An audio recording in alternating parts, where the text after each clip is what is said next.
Soft भएको छ चटनीसँग test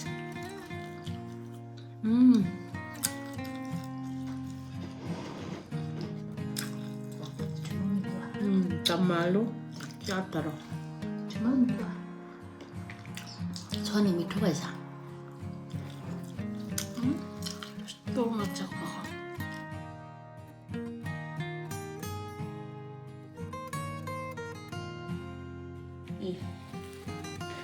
वन लसुनको चाहिँ पराठा हुँदैछ है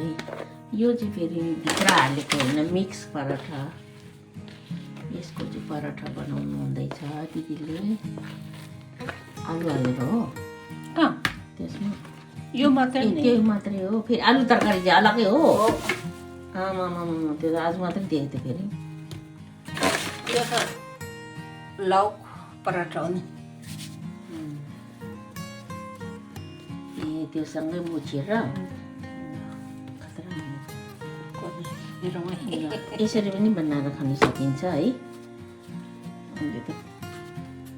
हेरौँ पहिले त्यसले चाहिँ यति मिठो हुन्छ कि फेरि योसँग चाहिँ यहाँ आलु तरकारी पनि बनाइसक्नु भएछ म उठ्नेसम्ममा म चाहिँ छुट्टी भएको हुनाले चाहिँ दिदीकोमा आएर बसेको छु कि यो आलु तरकारी चाहिँ मुछेर खाने होइन योसँग यो चपाएर खाने यो चाहिँ आलुदम यो चाहिँ दिदीको स्टाइलको आलुदम हो है खतरा हुन्छ यो पनि अनि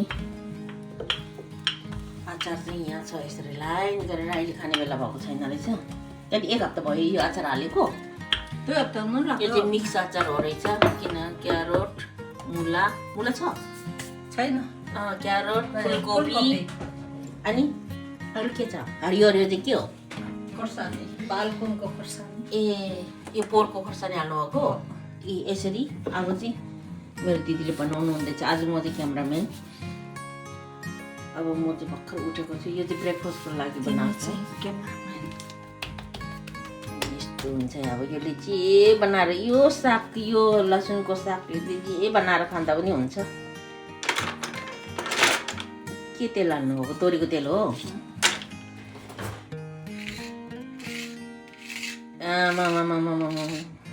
मेरो दिदी चाहिँ फेरि कुकमा खतरा हो है अझै हाम्रो खानेकुराहरू भन्दा पनि कुहिरेको खानेकुराहरू एकदम राम्रो बनाउनुहुन्छ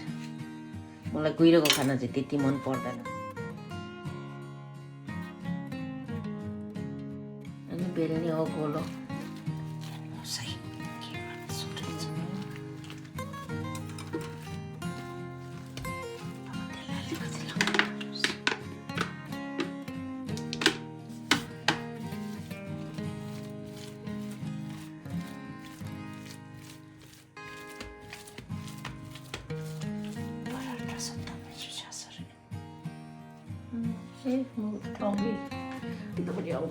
ल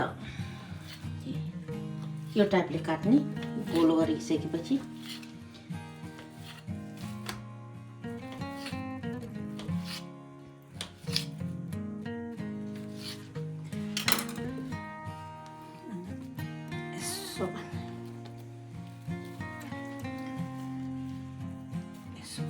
जुन चाहिँ यो लाम्चोपट्टि नगरेर माथि काटेको साइडबाट चाहिँ थिच्नुपर्छ अनि अघि काटेर यो बिचबिचमा काटेको थियो नि त सानो सिर्का बनाएर काटेको थियो अनि त्यहाँदेखि चाहिँ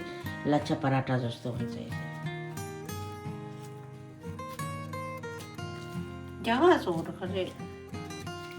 होइन यो हालेर चाहिँ यस्तो हालेर चाहिँ 어디 처럼 무지개 자가 가져 먹었어. 디저는 얘한테 놨다니 디저.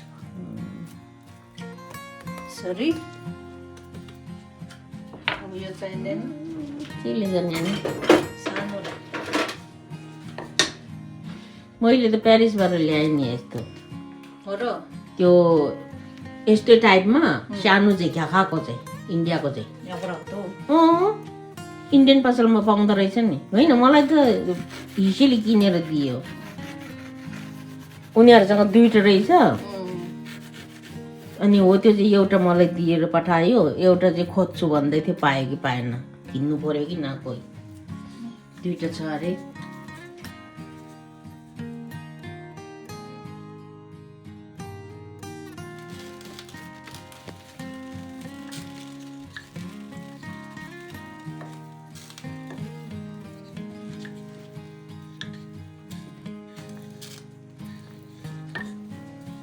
यसरी पोल्नुपर्छ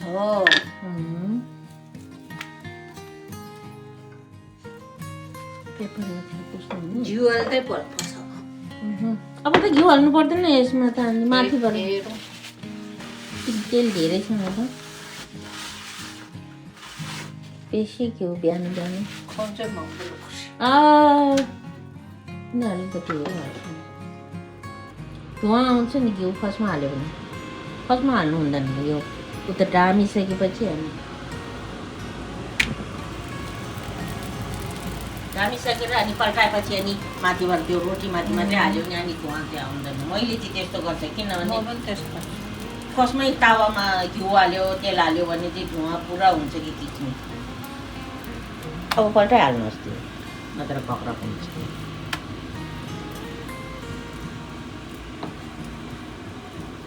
अब चाहिँ यसरी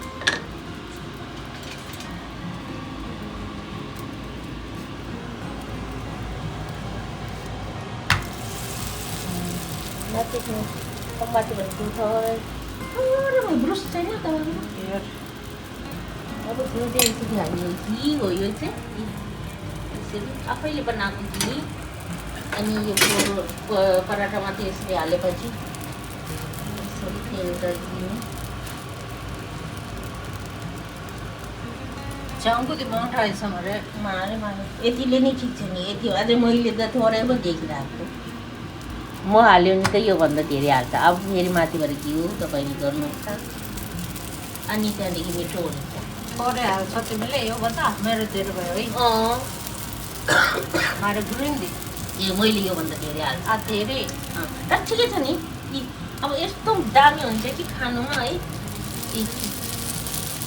रोटी जस्तो होइन आम्लेट जस्तो भइरहेछ अब यो यस्तो हुन्छ ल अनि अब यो लसुनले के चाहिँ खानु मिल्दो रहेछ त कति धेरै परिकारको खानु मिल्छ चिमोला लुन अब यस्तै गरेर फेरि मोमो पनि बनाउनु मिलिहाल्छ है अब यस्तो डह्रो भयो अब यो चाहिँ यो ग्यास चाहिँ एकदमै लोमा अनि बिस्तारै मजाले पकाउनु दिनुपर्छ र यसको चाहिँ अब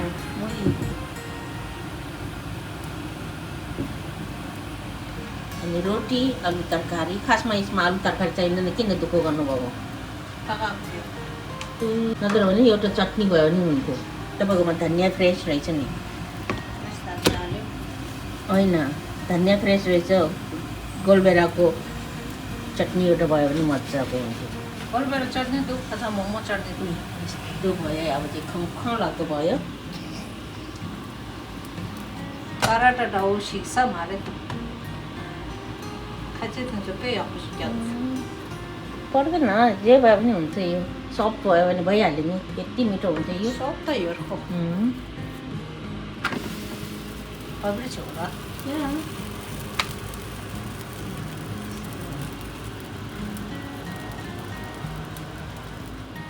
हो त्यतिमै पल्टाउनुपर्छ तपाईँले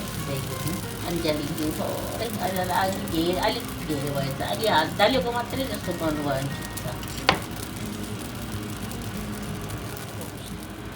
छ प्लेटले सत्ता छ मसँग सत्ता चाहिँदैन यो मिठो भएर भइहाल्यो नि यस्तो राम्रो अब यसरी बच्चाहरूलाई दिँदा पनि अब बच्चाहरूले पनि मजाले खाइदिन्छ नि त खाना कुनैले चाहिँ अब फेरि रोटी खानु मान्दैन नि बच्चाहरू केटाकेटीहरू अब यसरी त्यो सब्जीहरू हालिदियो भने चाहिँ अलिकति राम्रो भएर पनि खाइदिन्छ नि यो चाहिँ हाम्रो बिहानको ब्रेकफास्ट लाग्यो अहिले छुट्टीको बेला चाहिँ अब ब्रेकफास्ट लन्च ब्रन्च हो ब्रन्च यस्तरी है त्यो पिठो मोलेको चाहिँ देखाएको छुइनँ अब पिठो मोल्नु त कसलाई आउँदैन त्यही हो सबैले आइहाल्छ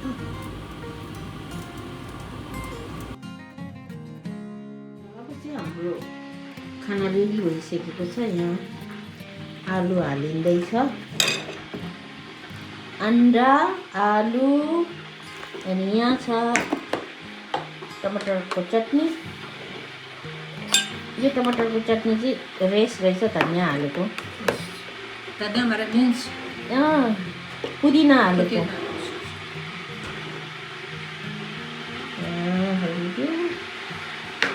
खासमा यो आलु चाहिँदैन खासमा यो चटनी छ भने पराठा चाहिँ Salon, no salon.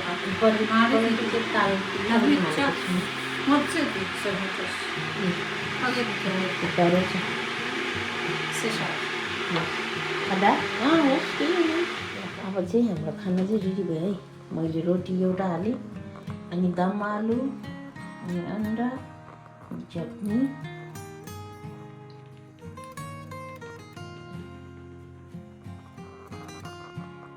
अब चाहिँ तातो तातोमा खान्छु रोटी अनि चिया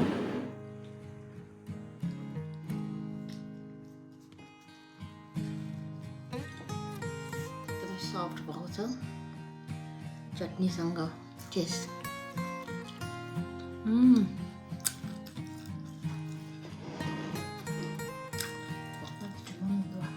टमालो चाटर छ नि मिठो भएछ थ्याङ्क यू सो मच मेरो भिडियो पुरा हेरिदिनु भएकोमा तपाईँहरूलाई कस्तो लाग्यो यो भिडियो है यो चाहिँ वन लसुनको पत्ता हालेर चाहिँ रोटी बनाउनु भएको मेरो दिदीले र आलुदम अनि अन्डा अनि चटनी खासमा योसँग आलुदम चाहिँदैन चटनी भए हुन्थ्यो तर दिदीले चाहिँ लन्च र ब्रेकफास्टसँगै हो भनेर चाहिँ अनि अन्डा पनि बनाउनु भएछ फेरि आलुदम पनि बनाउनु भएछ र अनि यो भिडियोलाई कस्तो लाग्यो त्यस्तै कमेन्ट गर्नुहोला आजको लागि बिदा लिन चाहन्छु बाई